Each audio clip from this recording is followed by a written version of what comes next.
Good morning, YouTube. This is HeKnowsHisSport, bringing you that heat and that fire. Subscribe to this YouTube page if you like these videos, which I know you will. Like me on Facebook. Follow me on Twitter. Plus these videos on Google Plus. Check out the Google Plus page for HeKnowsHisSport. And more importantly, go to the www.HeKnowsHisSport.com website. You will see these rich sport videos, and you will also see thrilling articles, all different types of articles that talk about different and various topics in relations to sports. Trust when I say they will be thrilling, they will be exciting, and you will enjoy it. Now on to this video. I am going to talk about the NBA playoffs, Game 2, Part B of the summary and recaps of the 3 games last night. The first game that I got to get to. I have a whole lot to say about that first game because once again, like I said, I didn't really watch all of the game because like I said, I was going to start boycotting these games, but I caught snippets because the reality is I have to be able to talk expressly about it in this video. It's the Charlotte and the Miami Heat. As you all know, the Charlotte Bobcats lost 101-97. Once again, they gave Miami Heat a good game. They gave Miami Heat a good showing. But the reality is, everyone wants to get caught up into that LeBron James overrated stock. Everyone wants to get caught up into the LBJ6 hoopla. 32 points, 8 assists, 4 steals, 11 for 17, 9 for 12 free throws. This man had 12 free throw attempts. That to me is the most staggering stat out of all of the stat sheet. Everybody else gets so caught up into everything else this man does on the basketball court. I get caught up with how many times the referees are going to blow the calls and bring this man to the foul line. Because the reality is, making 9 out of 12 free throws, I don't care what team you're playing. Anytime a guy goes to the free throw line 12 times and hit 9 shots, that can be staggering. That can be detrimental to any defensive team that they play against. But that wasn't the most staggering stat. The most staggering stat to me was the total number of fouls. Hence, I talked about this in the first game. In the first video. I'm reiterating it again. The Miami Heat went to the free throw line 29 times. Once again, they went to the free throw line nearly 30 times. Hence, that cost the fate of the Charlotte Bobcats. If you look at the Charlotte Bobcats free throw attempts, once again, single digits. This is how the Miami Heat beat teams. They don't beat teams because they're so good. The Miami Heat are an overrated team. They are the most overrated team in basketball. Yes, I said it. They are the most overrated team in basketball. They are the darlings of the NBA. Hence, the NBA looks out for them the most. There's no other team in basketball that's averaging nearly 30 foul calls per game. I don't know how many times I have to say this. All you got to do is go down the sheet of the stats and count up the fouls. That's what I just did again. 29 times. That is nearly 30 times. This is asinine. This is insane. This is basketball travesty. I don't understand why people don't see this. But yet everybody want to sit here and tell me that this team is so good. No, they're not. Not when the referees are bailing you out. Not when the referees are helping you win the basketball game. This is crazy. This is ludicrous. And yet Charlotte was still in this game. If the Miami Heat is so much better than the Charlotte Bobcats, it's supposed to be a blowout. How come both games there weren't no blowouts? Mind you, Al Jefferson, with this plantar fasciitis, he hasn't been able to step up and play to the level that we're accustomed to seeing him play. Hence, this causes the Miami Heat to win games. I guarantee you, no, I assure you that if Big Al did not have this plantar fasciitis issue, the Miami Heat would be down 1-1. Actually, the series would be tied 1-1. I seriously believe Charlotte would have won that first game because the way that Al Jefferson was going when he had those 14 points, he was getting in a good groove until the plantar fasciitis took place. Once it took place, we all know how tricky and how dangerous an injury like that can be. Hence, it cost the Charlotte Bobcats to be in a detrimental situation. Hence, it cost them to go down 0-2. Plus, you're getting the referees giving the Miami Heat nearly 30 foul calls per game. Now, let's get to this Josh McRoberts issue. I didn't have no problems in the way that he fouled. LeBron James. This is the problem that I have with this Rudy Poo generation. Everybody want to sit here and say, oh, that should have been a flagrant. And they try to compare it to the foul that he did on Roy Hibbert. No, you can't compare that. The foul that he did on Roy Hibbert, LeBron James threw an elbow to the man's face. That was clear as day. Granted, that would probably still be a wussy call in the old school generation. But in this modern day NBA, if you throw an elbow to somebody's face, I mean, come on. That is a clear-cut flagrant foul. But what LeBron James did to what Josh McRoberts did to LeBron James, no, that is not no foul. Obviously, Josh McRoberts was going for the ball. He played LeBron James with very high-level physical defense. He did not foul the man. So I'm happy that the referee saw that, and I'm happy that the referee swallowed their whistle. Finally, they didn't rig it one time for the Miami Heat. I mean, you gave them 29 calls. What you going to do? You going to give them 30? It's ludicrous, man. And then for LeBron James to sit there and say, oh, that what matters is we won. No, if they would have lost that game, he would have been crying and pouting about the fact that he didn't get that call. And the same thing with Eric Spoelstra sitting there co-signing with the most overrated player in basketball saying, oh, LeBron James gets those calls all the time. He gets fouls like that all the time. No, he doesn't. Please, man.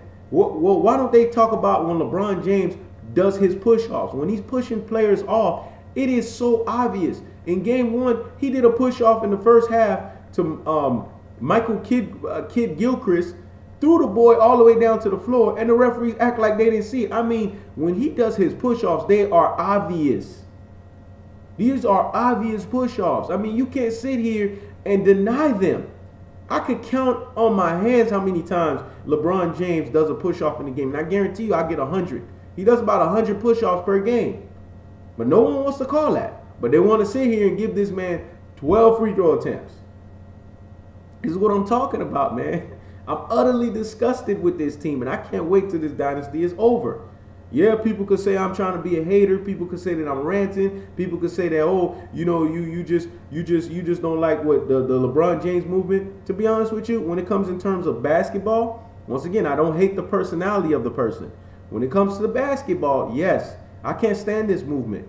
This movement has ruined this young generation of basketball players.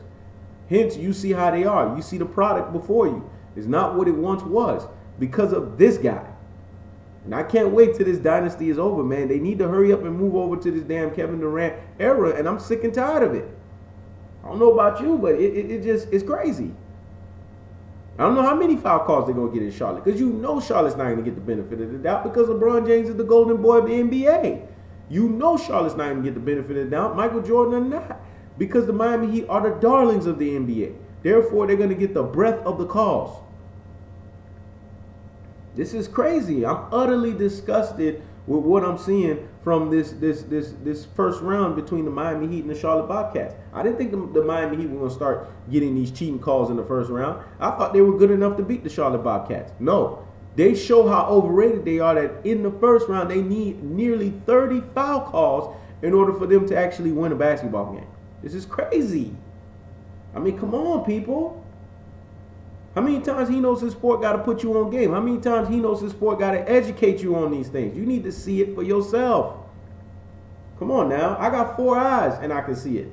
So I imagine those who got 20/20 vision, they should be able to see it as well. Rudy Poo basketball generation, I said. And let me get away from this game, because this game, it just irritates me, man. It just puts chills down my spine and my bones that I don't like. Now the next game, the Dallas Mavericks and the San Antonio Spurs.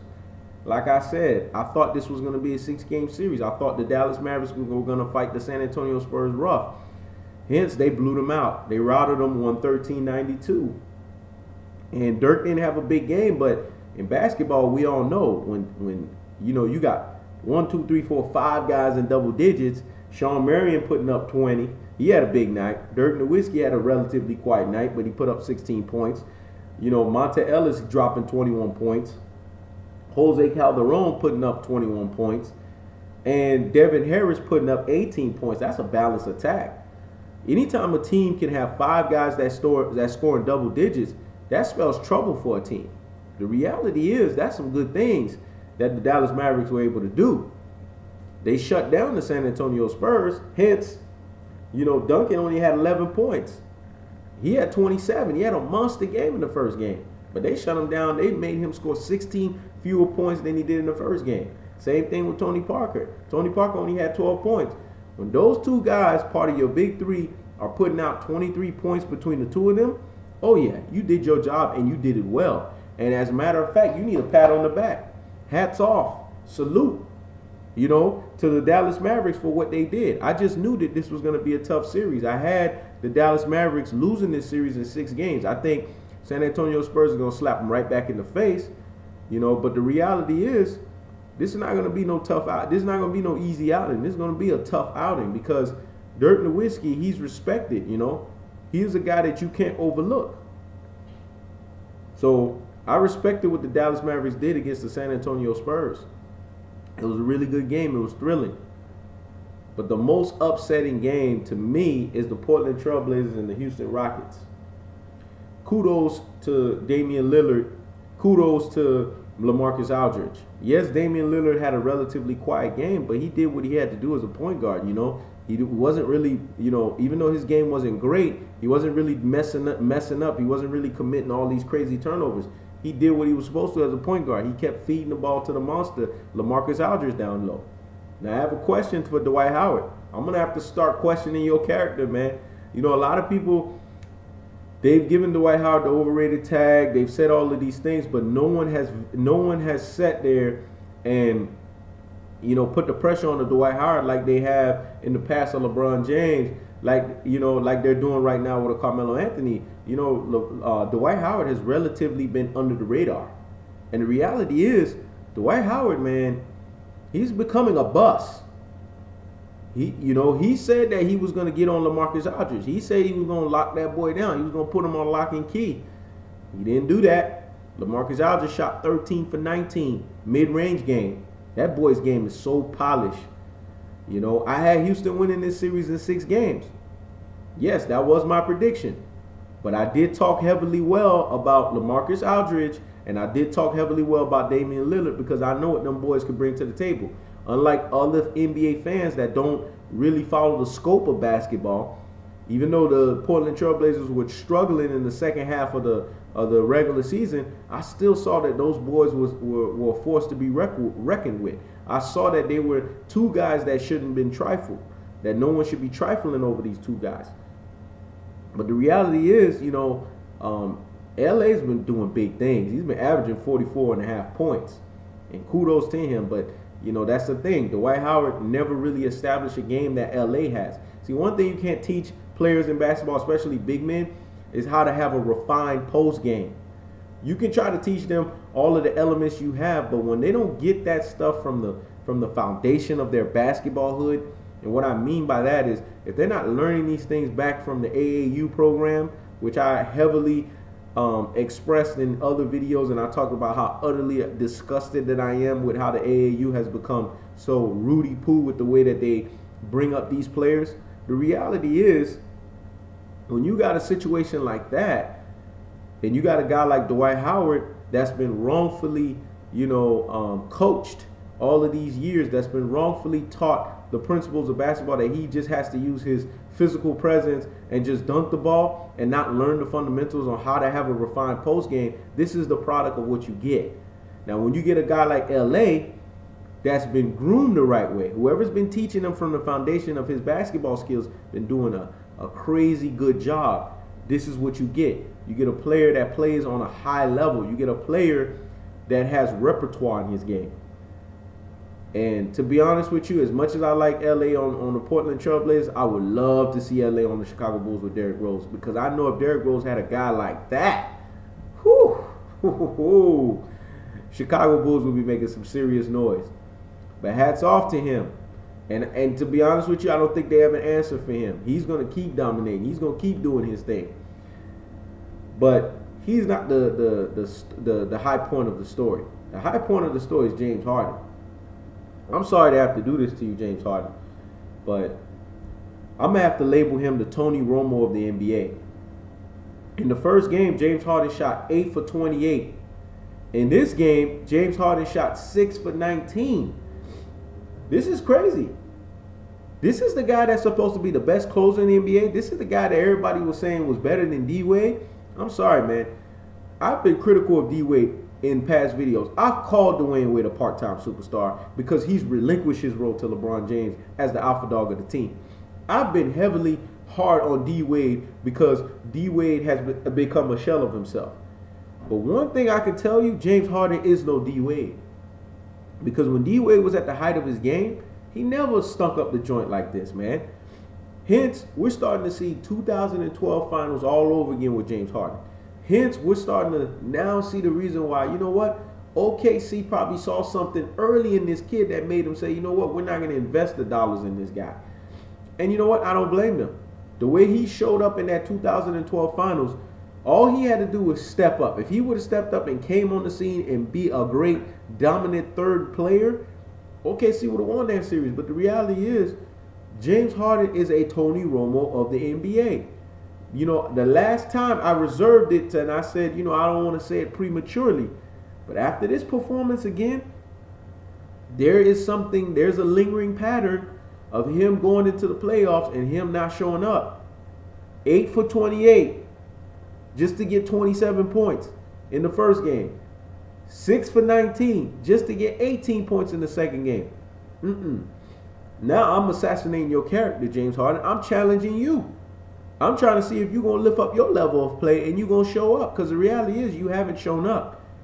And what makes it more damnable what you're doing is the fact that you did this on your home turf.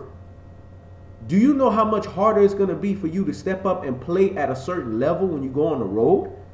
If you can't play well on your home court with your home crowd, I can imagine how you're going to play when you get on the road. And you're starting to see, you know, chemistry issues are starting to linger between James Harden and Dwight Howard. These are the issues that I had in my head prematurely, you know, prior to James Harden going to the Houston Rockets. I said, you know what, eventually are these two guys going to bump heads? Eventually are these two guys going to get at it? And the reality is, I think something's going to happen. Because when you got Dwight Howard coming out, you know, in the post-game interviews talking about, oh, you know, guys can't be negative, guys have to be positive, you know, we can't be getting down on each other. Who is he talking about? Obviously, there's something going on. It seems like there's some type of tension or beef that's trying to linger between him and James Harden. Because he called out for the basketball. And I'm not going to knock what Dwight Howard has done offensively, but that's not your job. You're not really an offensive player like that, Dwight Howard. You are a 3-time DPOY. If no one knows what DPOY is, it's Defensive Player of the Year. You're supposed to put LA on lock and key. That is your job. Why haven't you done that? This is crazy. I had Houston winning 6 games because I thought James Harden was going to come of age. I had him as the breakout star in these playoffs. In actuality, it seems like I've been dead wrong. The two people that have been the breakout stars in this NBA playoffs has been John Wall on the east side and Damian Lillard and LaMarcus Aldridge on the west side. This is what's the reality. This is what's been going on in this NBA. I might very well get this prediction wrong. You know, it's nothing wrong with me still being 80% right. But I'm not going to write off the Houston Rockets. They're down 0-2.